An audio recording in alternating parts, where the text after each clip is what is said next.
Shalom, salam berkat dari kami untuk pendengar sekalian.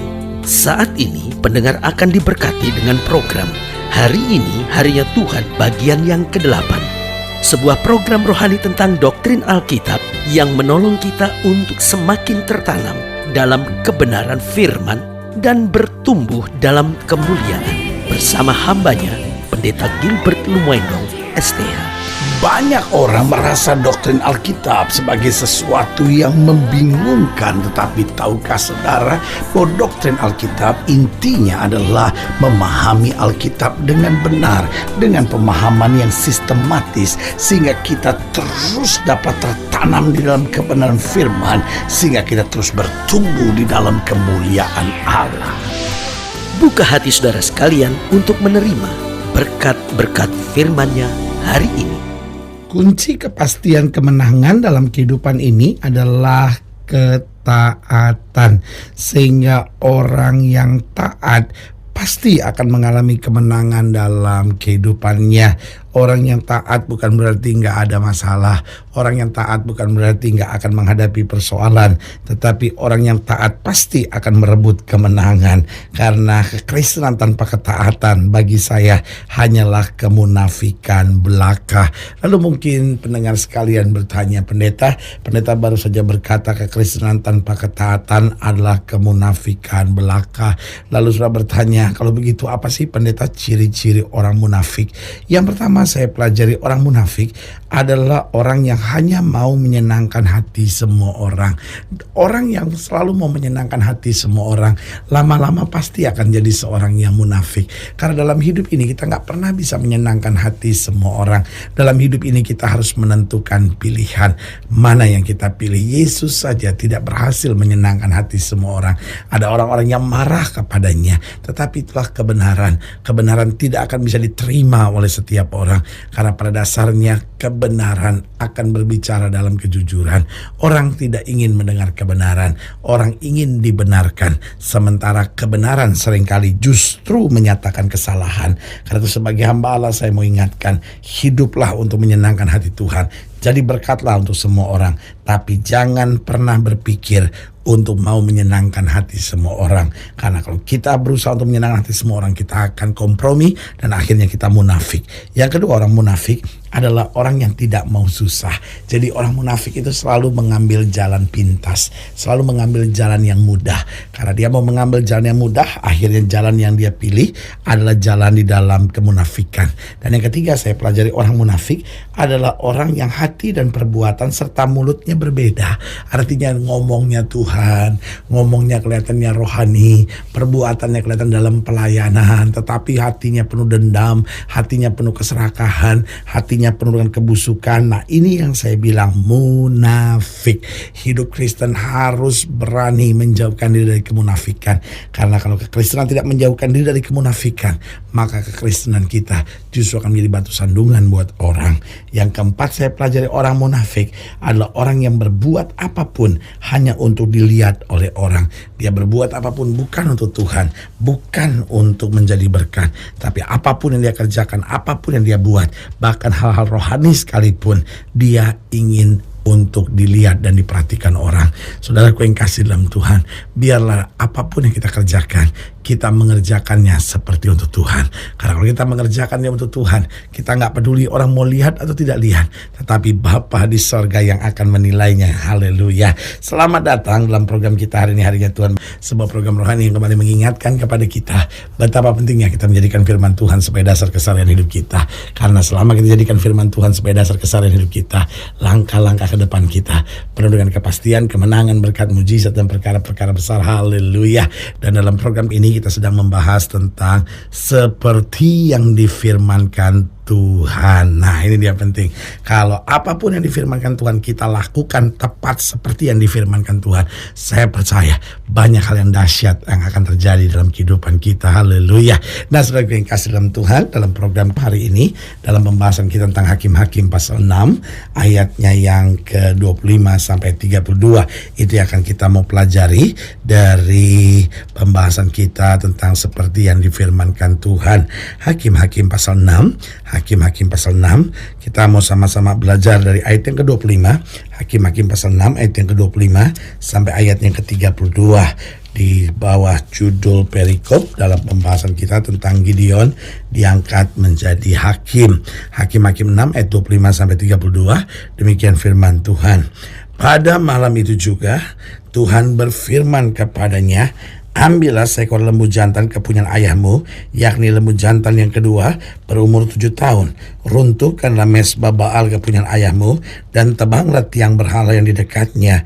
Kemudian dirikanlah mesbah bagi Tuhan Allahmu di atas kubu pertahanan ini dengan disusun baik. Lalu ambillah lembu jantan yang kedua dan persembahkan korban bakaran dengan kayu tiang berhala yang akan kau tebang itu. Kemudian Gideon membawa 10 orang hambanya, dan diperbuatnya seperti yang difirmankan Tuhan kepadanya. Tetapi karena ia takut kepada kaum keluarganya dan kepada orang-orang kota itu untuk melakukan hal itu pada waktu siang, maka dilakukannya pada waktu malam. Ketika orang-orang kota itu bangun pagi-pagi, tampaklah telah dirobohkan mesbah Baal itu, telah ditebang tiang berhala yang di dekatnya, dan telah dikorbankan lembu jantan yang kedua di atas mesbah yang didirikan itu. Berkatalah mereka seorang kepada yang lain, siapakah yang melakukan hal itu? Setelah diperiksa dan ditanya-tanya, maka kata orang, Gideon bin Yoas, dialah yang melakukan hal itu. Sesudah itu berkatalah orang-orang kota itu kepada Yoas, bawalah anakmu itu keluar, dia harus mati karena ia telah merobohkan mesbah Baal dan karena ia telah menebang tiang berhala yang di dekatnya. Tetapi jawab Yoas kepada semua orang yang mengerumuninya, kamu mau berjuang membela Baal atau kamu mau menolong dia? Siapa yang berjuang membela Baal akan dihukum mati sebelum pagi. Jika Baal itu Allah, biarlah ia berjuang membela dirinya sendiri setelah mesbahnya dirobohkan orang. Dan pada hari itu diberikanlah orang nama Yerubbaal kepada Gideon, karena kata orang, biarlah Baal berjuang dengan dia setelah dirobohkannya mesbahnya itu. Nah, saudaraku yang kekasih dalam Tuhan, dari sini kita bisa lihat ayatnya yang ke-27 menarik untuk kita pelajari. Kemudian Gideon membawa 10 orang hambanya dan diperbuatnya seperti yang difirmankan Tuhan kepadanya. Saudaraku yang kekasih dalam Tuhan, yang dibebankan kepada Gideon tidaklah mudah. Dia harus menghabisi berhala-berhala Baal. Saudaraku yang kekasih dalam Tuhan, tetapi kata Alkitab jelas, dia melakukan semuanya persis seperti yang difirmankan oleh Tuhan. Berarti dia hidup dalam ketaatan. Nah, pertanyaannya, apa sebetulnya dasar-dasar ketaatan? Bagaimana supaya seorang bisa taat? Ada banyak orang cinta Tuhan, tapi kemudian susah sekali kalau mau taat. Banyak orang mengasihi Tuhan, tetapi tidak berjalan dalam ketaatan. Apa sebetulnya dasar-dasar ketaatan? Yang pertama saya pelajari, seorang siap untuk taat jika hatinya mencintai Tuhan dengan sungguh-sungguh. Cinta Tuhan itu perlu, tetapi cinta Tuhan bukan akhir dari segala-galanya. Cinta Tuhan harus menjadi motor penggerak sehingga kita lebih laju, lebih maju, lebih bertindak untuk berjalan ketaatan. Kalau sekedar mencintai Tuhan tanpa melangkah maju, maka cinta kita kepada Tuhan akan menjadi biasa-biasa. Tetapi saudaraku yang kasih dalam Tuhan, justru karena kita cinta Tuhan, kita mengasihi Tuhan, kita nggak mau diam, kita mau bertindak, kita mau berbuat sesuatu, kita mau berkata seperti Daud, dengan apakah aku balas kepada Tuhan segala kebaikannya kepadaku. Sehingga apa yang terjadi kalau hati kita mencintai Tuhan dengan sungguh-sungguh dan kita bertekad untuk maju, maka di situ kita akan berjalan dalam ketaatan. Yang kedua saya pelajari dasar ketaatan, yaitu seorang siap untuk taat jika ia memahami firman Tuhan dengan benar. Dengan lain kata, seorang baru bisa taat kalau dia ngerti firman, kalau dia ngerti kebenaran, kalau dia tahu apa rencana dan kehendak Tuhan dalam hidupnya. Seringkali seorang gak bisa taat, kenapa dia gak ngerti firman. Jadi kalau ada masalah dia bertanya-tanya, aduh, masa saya mesti sabar, masa saya mesti ngalah, masa saya mesti berserah kondisinya begini. Saudaraku yang kasih dalam Tuhan, ini yang seringkali kita tidak sadari, ini yang seringkali kita tidak mengerti, ini yang seringkali kita tidak tahu, bahwa ketika kita hidup dalam firman, maka apa yang terjadi, kita tidak akan pusing untuk apapun, kita tetap akan berjalan dalam ketaatan dan melihat kemuliaan Allah dinyatakan. Karena saudaraku yang kasih dalam Tuhan, mari kita pahami firman dengan benar, maka langkah-langkah kita akan berjalan dalam ketaatan. Yang ketiga saya pelajari dasar ketaatan, seorang siap untuk taat jika ia dipenuhi dengan Roh Kudus. Saudaraku yang kasih dalam Tuhan, Roh Kudus adalah penghibur kita, Roh Kudus adalah penolong kita, tapi Roh Kudus juga pendorong buat kita untuk berjalan ketaatan, sehingga seorang ini penuh dengan Roh Kudus akan menjadi seorang yang selalu berjalan ketaatan. Kalau hari-hari ini kita susah mempraktekkan firman, saya khawatir kita belum dipenuhi Roh Kudus.